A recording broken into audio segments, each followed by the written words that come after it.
दिल दरिया समुंदरों डूंगे, कौन दिला दिया जाने हो। अस्सलाम वालेकुम नाजरीन, आज की स्टोरी के साथ अदिल शुजा और उमर हयात हाजिर खिदमत हैं। और नाजरीन, water and sanitation agency Lahore यानी वासा लाहौर जो है, इसका भी दिल दरियाओं की तरह बड़ा अमीक, बड़ा गहराई लिए हुए है।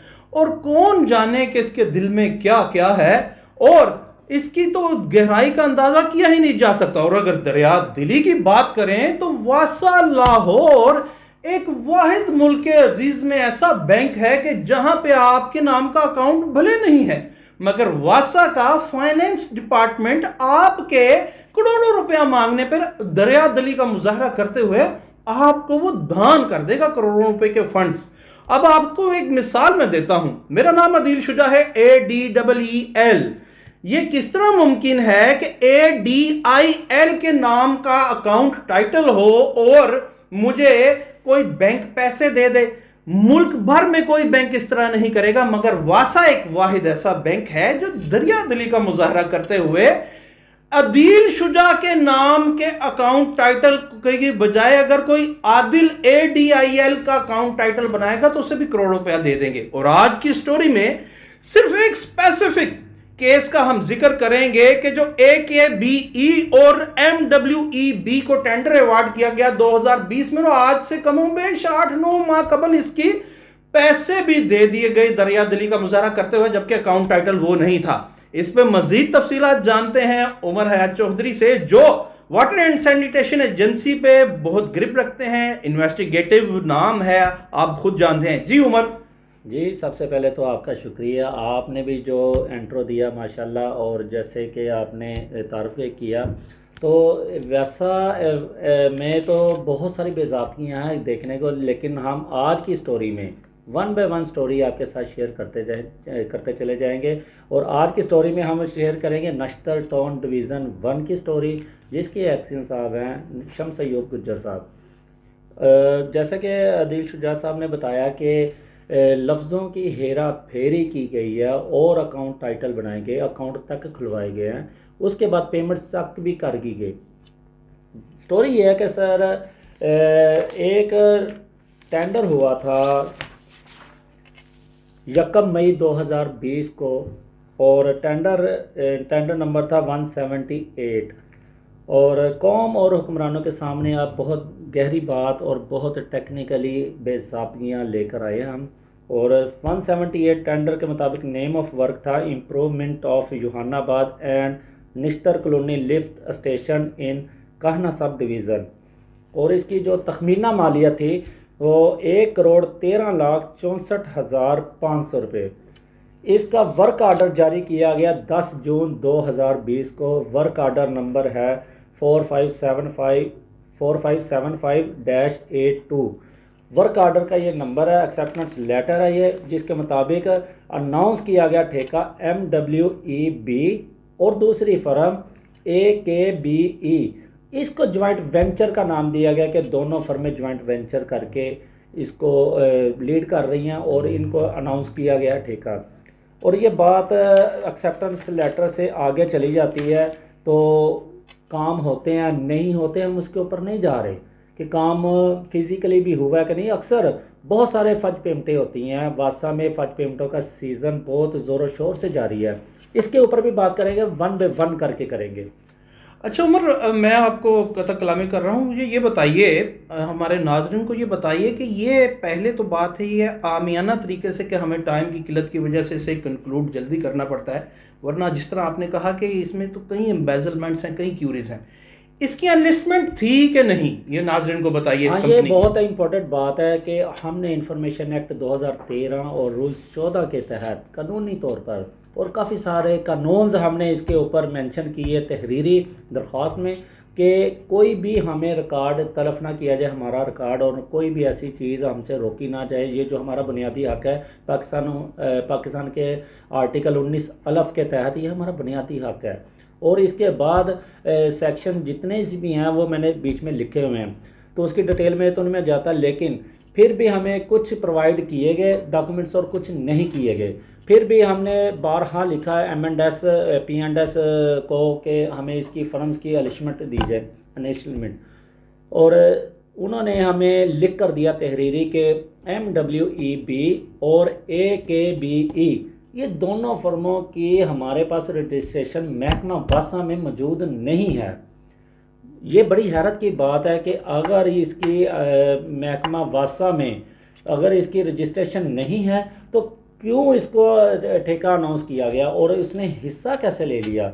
और दूसरी ये बात है कि अगर PEC पाकिस्तान इंजीनियरिंग कौंसिल में भी अगर इसका रिकॉर्ड रजिस्ट्रेशन लाइसेंस नंबर मौजूद नहीं है तो उसके बाद भी ये ठेका किसी भी सूरत ले ही नहीं सकती। यानी पाकिस्तान इंजीनियरिंग काउंसिल से भी ये सर्टिफाइड फर्म नहीं है। अब मैं चाहता हूं कि जरा नाज़रीन को बताइए कि ये AKB है जो और MWEB जो जॉइंट वेंचर तो इसका करवा दिया गया, ये ना इसकी एनलिस्टमेंट है ना ये पाकिस्तान इंजीनियरिंग काउंसिल से ये रजिस्टर्ड है, इसके बावजूद टेंडर अवार्ड होता है।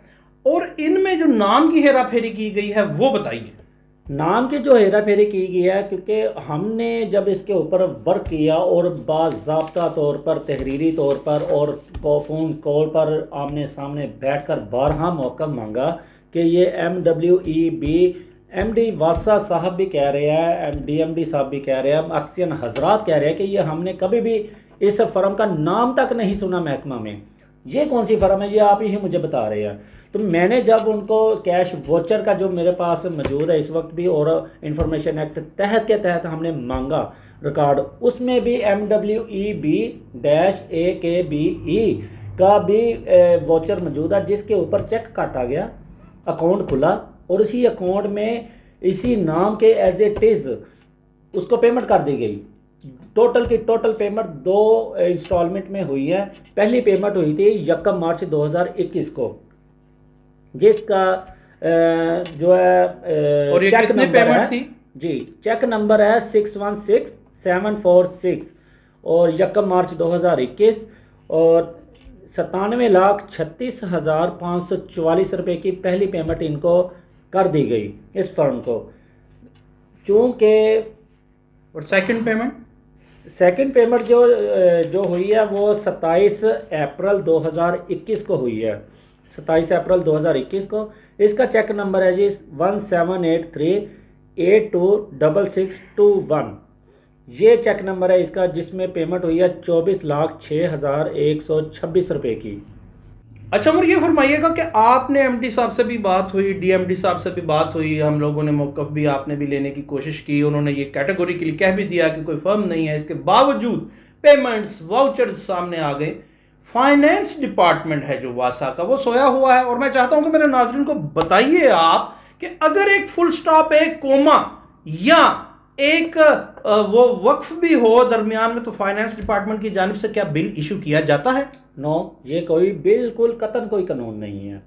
एक लफ्ज़ क्या, एक डॉट चाहे लगा हो तो आप उतार नहीं सकते और चाहे नहीं लगा तो आप लगा नहीं सकते, और अगर डॉट है तो डॉट को कोमे में भी आप तब्दील नहीं कर सकते। आप क्या समझते हैं ये जो अप्रॉक्सीमेटली ये 1.5 करोड़ रुपए की रकम है, ये एक्सचेकर को नुकसान हुआ है, ये एक उस फर्म को या उस बंदे को दे दी गई है जो वहां पे मौजूद ही नहीं, और ये क्या या ये लोग खा गए हैं खुद मिलकर?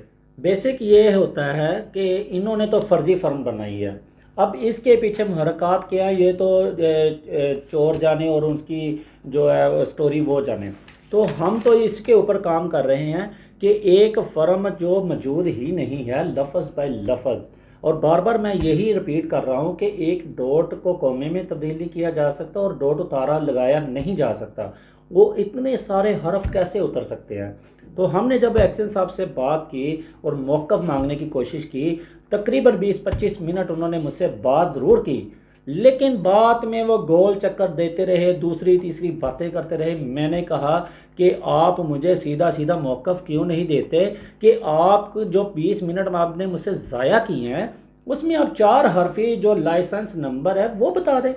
4 हरफी लाइसेंस नंबर है वो बता दें, 5 हरफ है जो भी लाइसेंस वो नहीं बता रहे। और जिस तरह कैटेगरी के उमर ने आपको बताया कि एक नुक्ता भी हेर फेर नहीं हो सकता, और ये आपने बताया उमर के हमारा काम है, हम इस पे रिवील कर रहे हैं, अनर्थ कर रहे हैं, अनफोल्ड कर रहे हैं, हमारा काम ये भी है कि ये बताएं कि जब ऐसा हो नहीं सकता तो ये फिर इसमें कोई दो राय नहीं कि ये पैसा गबन किया गया है, एम्बेजल किया गया है, ये खाया गया है। जब एमडी साहब खुद कह रहे हैं, जब डीएमडी साहब खुद कह रहे हैं और फाइनेंस डिपार्टमेंट आंखें बंद किए हुए बैठा है। अब ये बताइए कि इस स्टोरी के और भी आपके पास सिर्रे नहा मौजूद हैं। आज की डेट में तो ये हम सिर्फ इसे ही कंक्लूड कर रहे हैं। आप आवाम को ये बताइए कि ऐसे और कितने केसेस हैं? ऐसे बहुत सारे केसेस हैं जिसके ऊपर मैं इन्वेस्टिगेट करता हूं और उसके डॉक्यूमेंट्स लेता हूं और उसके बाद उसको स्टडी करता हूं। उसके स्टडी करने के बाद इसका सीक्वेंस बनाता हूं, कड़ी के साथ कड़ी मिलाता हूं, फिर जाकर एक मजमुआ निकलता है, उसका जवाब निकलता है कि ये एम्बेलिशमेंट है और यहाँ पे बेज़ाब्तिगी है, यहाँ पे करप्शन है, यहाँ पर ये चीज़ें हैं। उसके बाद फिर मैं लिखता हूँ और उसके बाद मैं स्टोरी करता हूँ। उसके बाद मैं लिखता हूँ, उसके बाद स्टोरी करता हूँ। आज की स्टोरी से आपने उमर हयात चौधरी साहब से, ये वो इन्वेस्टिगेटिव जर्नलिज्म जो करते हैं वो आपने देखा और सुना और वो कह रहे हैं। और अगर हम लोग, उमर हयात चौधरी और हम लोग ये बैठ करके सिर्फ जर्नलिस्ट होकर ये कर सकते हैं, तो वासा लाहौर का जो सेल्फ अकाउंटेबिलिटी मैकेनिज्म है वो कहाँ पे है? और ये मैं आपको बताता चलूं कि वासा के गवर्निंग रूल्स का यह हिस्सा है कि एमडी वासा खुद ऐसी इंक्वायरीज को इनिशिएट कर सकते हैं और उनके बाबत बहुत कुछ कर सकते हैं। मगर अगर किसी का मंशा ऐसा करना हो, आज की स्टोरी से, आज के प्रोग्राम से उमर हयात चौधरी को और दीप शुजा को इजाजत दीजिए। अभी आने वाले दिनों में आपको और इसके सीक्वेंस और वो चीजें बताएंगे जो कौमी खजाने को डाकुओं की तरह वासा के अफसरान लूट रहे हैं।